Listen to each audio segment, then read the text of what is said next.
Oui, c'est la mission que m'ont confiée les amis du monde diplomatique, tenter d'expliquer pourquoi le grand marché transatlantique, également connu sous le nom de TAFTA, n'est pas une pâtisserie comme les autres. Alors, je le concède, les termes de l'hypothèse n'ont rien de vraiment intuitif, mais l'hypothèse ne m'en semble pas moins décisive. Alors, commençons par le début. Suggérer que le grand marché transatlantique n'est pas une pâtisserie comme les autres implique de montrer qu'à un moment de son existence, le GMT a opéré une métamorphose. Que dans le grand tableau périodique de classification des éléments, il a quitté l'espace réservé aux rêveries libérales pour rejoindre les babas au rhum, les choux à la crème et les tartelettes au citron. Alors, comment expliquer une telle transformation? Pour répondre à cette question, il me faut dire deux, trois mots de l'association de nos hôtes, les amis du monde diplomatique, et de leur action, car c'est en partie eux les responsables de cette transformation. Lorsque l'on roule à pleine vitesse sur l'autoroute, il arrive parfois que l'on se perde. En voyant apparaître un panneau dans la nuit, on s'aperçoit qu'on s'est égaré, on pensait foncer vers sa destination finale, on lui tourne le dos.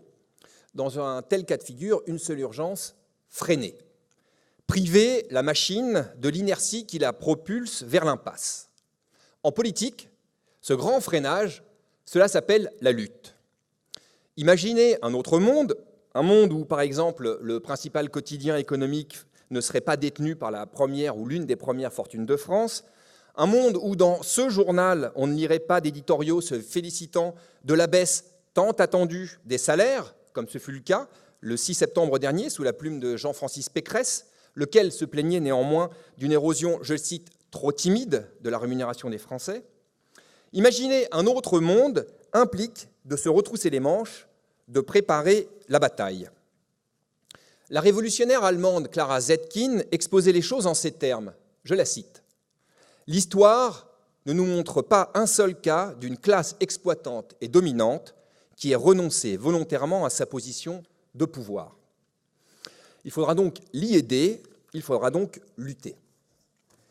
Or, pour mettre le bolide libéral à l'arrêt, le décrire ne suffit pas. C'est utile, mais cela ne suffit pas. Un journal comme Le Monde diplomatique dispose de moyens, rares, on l'a montré aujourd'hui, pour informer, pour diffuser des analyses, pour faire entendre des voix critiques, souvent inaudibles ailleurs. Un journal comme le nôtre peut participer à faire avancer la connaissance. Certes, mais seule, cette connaissance n'effraie pas totalement les puissants.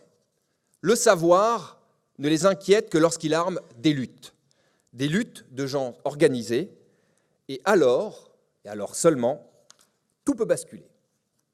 Ces luttes, nous, les journalistes du monde diplomatique, nous serions bien en peine d'y participer sans ces organisations, ces associations, ces syndicats qui nous invitent parfois à prendre la parole et qui, surtout, organisent les mobilisations de leurs troupes dans la rue. Au premier rang de ces structures, sans lesquelles il nous serait encore plus difficile d'entretenir le moindre espoir quant à notre éventuelle utilité politique, l'Association des Amis du Monde diplomatique. En juin 2014, la rédaction du Monde diplomatique a fait l'analyse suivante. Au cœur de l'une des plus graves crises économiques de l'histoire, une crise signant la faillite de leur projet intellectuel, les libéraux, que tout aurait dû conduire à placer le dos au mur, eh bien ces libéraux passaient à l'offensive. Comment? De mille et une façons, mais surtout à travers la négociation, en secret, d'accords de libre-échange plurilatéraux, dont le grand marché transatlantique. Il fallait donc trouver la pédale de frein. Rien d'évident. À l'époque, le GMT était aussi peu connu que les menaces qu'il faisait peser sur les populations américaines et européennes. On l'identifiait ici sous un acronyme anglais officieux, TAFTA. Là, sous un autre, plus officiel, mais tout aussi anglophone, TTIP. Au monde diplomatique, nous avons opté pour son appellation française la plus commune, Grand Marché Transatlantique, estimant qu'il aurait été politiquement erroné de suggérer que la menace venait d'outre-Atlantique et, partant, de sous-estimer la responsabilité des élites européennes. Et, pour participer à priver le bolide libéral de son énergie, nous avons fait ce que nous savons faire, enquêter. Nous avons enquêté sur les mirages du libre-échange, ses promesses d'hier, ce qu'il en est resté. Nous avons enquêté sur le dispositif des tribunaux d'arbitrage inscrits au cœur du GMT. Nous avons enquêté sur les lobbies à l'œuvre pour promouvoir les intérêts des entreprises, quitte à piétiner le droit des peuples. Dans le contexte du silence médiatique de l'époque au sujet du GMT, c'était déjà beaucoup. Mais seul, ce travail n'aurait produit qu'un effet limité. Heureusement, seul, il ne le fut pas. Grâce au travail des AMD et de dizaines d'autres organisations, les collectifs Stop TAFTA, les comités locaux d'attaque, la Confédération paysanne, des syndicats, nous, les journalistes du monde diplomatique, et des dizaines d'autres intervenants, au premier rang desquels j'aimerais citer Raoul Marc Génard, nous avons pu présenter nos analyses du GMT pour, ensemble avec les gens que nous rencontrions, travailler à transformer le savoir dont nous disposions en lutte. C'était notre pari. Le GMT offrait à une gauche qui aime plus que tout se diviser la possibilité d'unir ses luttes. Le plus souvent, ce fut le cas. Car communistes, anarchistes, trotskistes, verts, souverainistes, défenseurs des spécificités culturelles de l'Europe, amateurs de bonne chère, syndicalistes, nous sommes tous concernés par le GMT. Ensemble, nous nous sommes donc informés, ensemble, nous avons écrit à nos députés, à nos maires, à nos sénateurs, ensemble, nous avons manifesté, et bientôt, sur la question du GMT, la Mercedes libérale a ralenti. Un peu d'abord. Il y eut soudain l'idée de certains dirigeants, notamment socialistes, de tenter de faire passer le GMT sans dispositif de tribunaux d'arbitrage, quitte à le réintroduire plus tard. Il y eut la tentation corollaire, dans notre camp, de s'en féliciter. Mais nous étions toujours mobilisés. La question du GMT est devenue l'une des thématiques principales de la campagne pour les élections européennes de 2014. Peu à peu, des villes, des régions se déclaraient zones hors TAFTA. Elles sont aujourd'hui plus de 2000. Bientôt, on parlait du GMT un peu partout, dans les universités, dans les syndicats. Des autocollants anti-GMT fleurissaient un peu partout dans les villes européennes. La pression grandissait, les libéraux durent ralentir. Sans toujours le mesurer, nous remportions une bataille, celle des idées. Et de cela, j'ai personnellement pris conscience, place de la République, au printemps dernier. Je discutais avec un groupe de manifestants de Nuit debout. Nous réfléchissions aux thématiques qui leur semblaient importantes d'évoquer lors des réunions publiques qu'ils organisaient, dans l'optique de renforcer leur mouvement. Il fut question de loi travail, bien sûr, du rôle du MEDEF dans le pilotage de la France, évidemment, du lien nécessaire entre Nuit debout et les syndicats.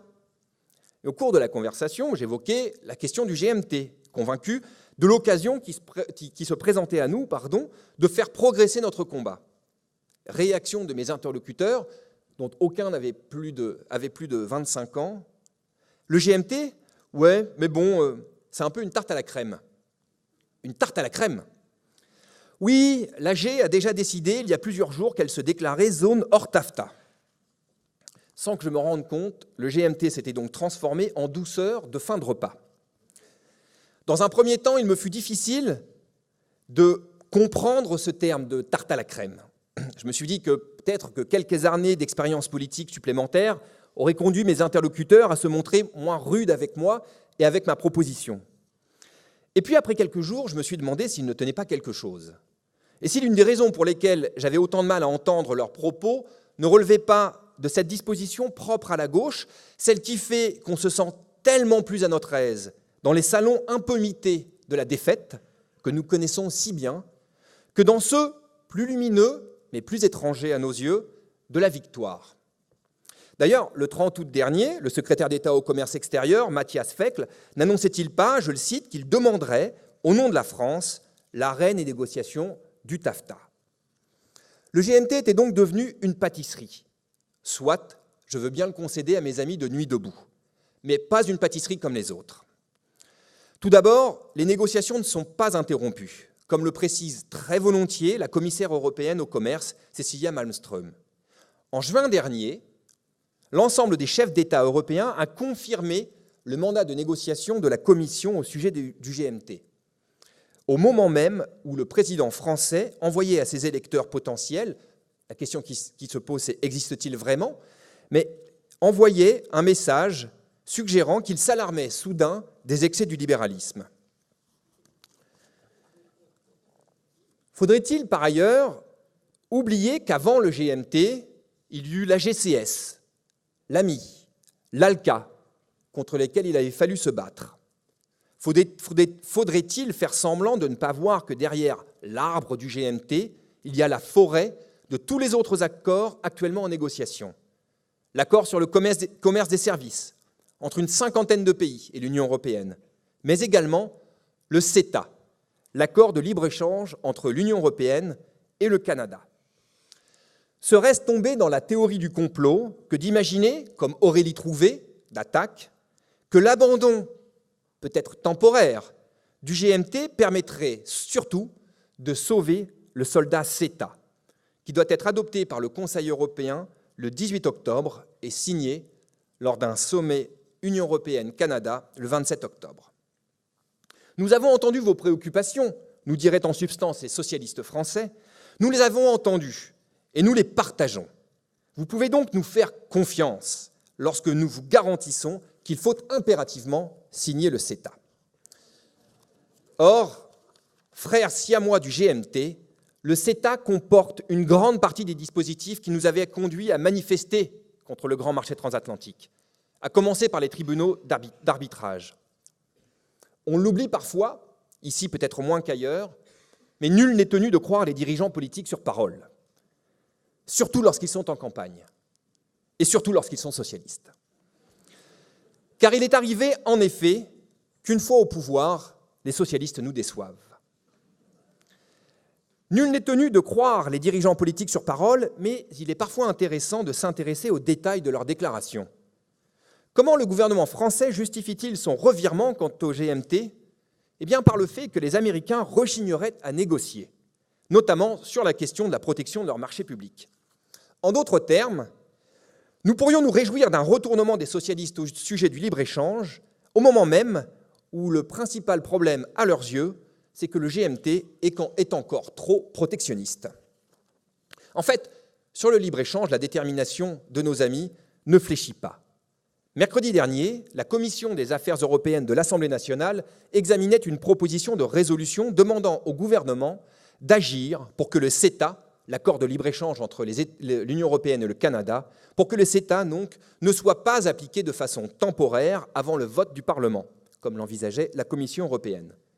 Pour s'assurer d'un large rejet de cette résolution, le groupe socialiste a fait remplacer au dernier moment les députés absents par d'autres parlementaires socialistes convaincus. Ça a été révélé récemment. 5 démissions, immédiatement remplacées par 5 socialistes, ont été enregistrées mercredi au journal officiel. Et les députés démissionnaires ont été renommés jeudi matin. Alors, une tarte à la crème, le GMT, soit. Mais souvenons-nous que cette tarte à la crème pourrait très vite prendre la forme d'un crochet de boucher si la configuration politique en Europe et aux États-Unis s'avérait plus favorable pour les libéraux. Faudrait-il par conséquent bouder une victoire peut-être temporaire? Pas le moins du monde. Mais gardons à l'esprit que cette célébration doit nous servir à préparer les luttes qui nous attendent, celles que nous devrons livrer ensemble contre le libre-échange et son monde, à commencer lors de la manifestation du 15 octobre contre le CETA. Je vous remercie.